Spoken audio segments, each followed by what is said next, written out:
So let's talk about the tool itself. With that sort of background here, what helps? And it's not choosing one or the other, but it's balancing advocacy versus inquiry.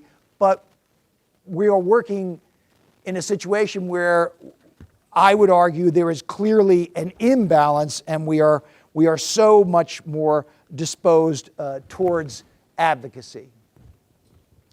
When balancing advocacy and inquiry, we agree to do some things. And one of those is we're going to lay out our reasoning and our thinking.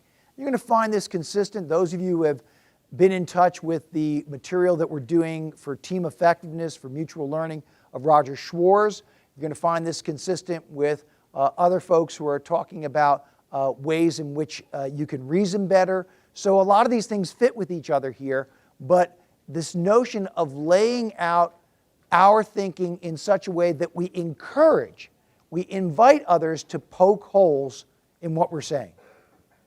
Starting to get the sense of why I'm saying this is the hardest tool? Who wants to be in that situation? It's not natural for us given how we've been raised. So here's my view, and here's how I have arrived at it. That alone would be foreign to many conversations at work. Instead, it stops as, here is my view.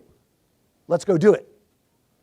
And not, I looked at this data, and I did this, and I took this up here. We'll be talking about ladder of inference in a future tool session here. Then asking someone, inviting someone, so how does this sound to you? What do you think about this? Did I miss anything here? Does this make sense to you? Do you see any ways I can improve it? Part of what makes this difficult is the time pressure that is felt in modern work organizations. And part of what increases the time pressure is the technology that now seems to rule our lives. So I'm not going to ask other people to admit to this, but I can remember when you had to wait for a memo to arrive by inter-office mail before you had to go to the next step of something. Instead, now, I'm not going to pull out my smartphone, now somebody's immediately clicking back while they're in another meeting there on there, and then somebody else is clicking into it there. So there's this tremendous time pressure, and for somebody to say, stop, can I talk to you about what I'm seeing in ways that we might improve this there, becomes even more difficult. I do remember inter-office memos. The thing about my having to work with the Pony Express is a complete lie. Never happened. So what is this balancing advocacy and inquiry here? We've got 4 boxes here. And it's not as if one of these places is wrong. They're all correct depending upon the circumstance. So if you're high advocacy and low inquiry, that's where you're at a particular moment there, then you're stating your conclusions, you're imposing solutions, you're not giving examples, there's just not enough time to do that. The example I've always used in talking about this over the years is the guy who was at the helm of the rowboat moving away from the Titanic should be in this position. Or the gal,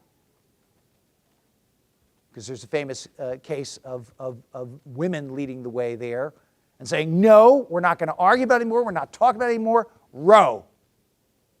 That's high advocacy, low inquiry, not explaining thinking.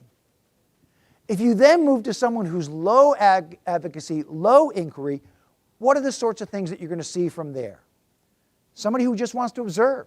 I'm not going to tell you what I'm thinking yet, and I'm not going to be asking you questions here. I want to be in an observing mode. I want to focus on taking things in here. I'm looking to pull back from it here. I may want to be able to see the situation separate from myself there. I may ask just general questions about it and not really get into someone's reasoning.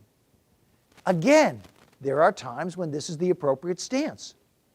The point of this tool is that to choose one stance and one stance only all the time is probably not going to lead to a good enough approximation of reality. So what is high advocacy and high inquiry? That's someone who's in the mode where they are being deliberate about explaining their thinking. They are being intentional about giving examples, about also, however, seeking the other's point of view, probing thinking there, encouraging challenge. No, come on, poke holes in this. Tell me where this is wrong. And someone who is high inquiry And low advocacy, that was high, is seeking confirming views, asking leading questions, and discouraging challenge. That's low advocacy and high inquiry. Let's delve a little bit deeper into these areas here. But before I do that, I want to make sure I don't think that it works to have an organization in which everybody is just inquiring all the time. Not going to happen there. And I don't think it works to pivot from here's what I say and then say, now what do you say? That's not really genuine. So I think if you're going to be in an inquiry mode when it's appropriate, you have to ask yourself, am I being genuine about this, or am I just going through the motions because I want to make people think that I am doing this here, or am I asking questions that are really statements? You don't really think that, do you? I mean, that's not quite inquiry. And again, Ross and Roberts here, this is to your point, right, about moving back and forth in different places there. All of the codes of conversation could be spread out on an imaginary palette. As the creator of your part of the conversation, you should be able to incorporate styles from all four quadrants of the palette. So you have this in your handout as well here. And so what I shifted around here was this notion of, well, what are the modes that go into this here? Because this is not Ross and Roberts. This is taking other people's ideas about this here, looking at it. So there's a time, as I said, dictating and maybe debate or negotiation. And then there's also a time for brainstorming and dialogue. And there's a time for active listening and interviewing. And there may even be a time for reflective silence within this here. So it's sort of figuring out what does this situation call for and being able to have that higher level conversation of like, what are we trying to get at here? What are we trying to produce? Are we trying to produce something that's long lasting, that's been analyzed? Or are we trying to produce a quick, good enough solution? Because if we're trying to produce something that's long lasting, then we probably want to get more diverse points of view. We want to spend more time collaborating and asking. But if we're forced to make a decision right now, then we probably want to get closer to telling. And I'll give you an example of a decision like that. Back during Hurricane Sandy, a number of us were in here while the campus was closed trying to figure out how to reopen the campus. And we had a choice point as to whether we were going to activate an option that very wisely Tim Matthews had convinced us to purchase, was that they would truck in a generator. It's a huge generator, they would truck it in. But if we activated the option, all we had paid for was the right to activate the option there. It was going to cost us a significant chunk of money. Jack Hayon and I made that decision by ourselves in 5 minutes. Because if we didn't make the decision, we were going to lose the opportunity to do that. Someone else was going to get that big generator. Of course, you know what happened after we made the decision. They restored power 3 hours later. Was it a bad decision? No.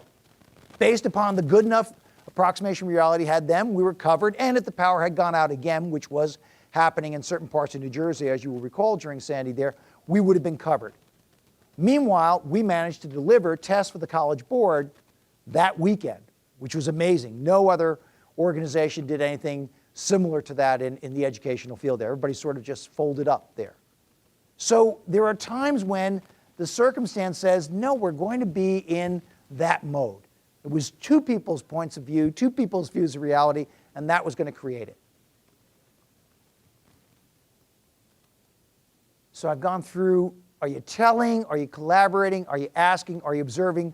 And that's a conversation that leaders need to be able to have with their folks here. I think right now what I'm doing is telling. I did some work years ago for what became Verizon Wireless, and I really liked this. The guy was CEO of the company, and then he became COO of the combined company. Now he's CEO of Verizon overall, Lowell McAdam. And he was a very collaborative guy. But he had this saying where he would say, this is one of those situations where we're going to do it because it's by order of the base commander. He was a military guy, been a veteran there, and he said there are just some times when you do it because that's what needs to be done. Someone needs to make a decision.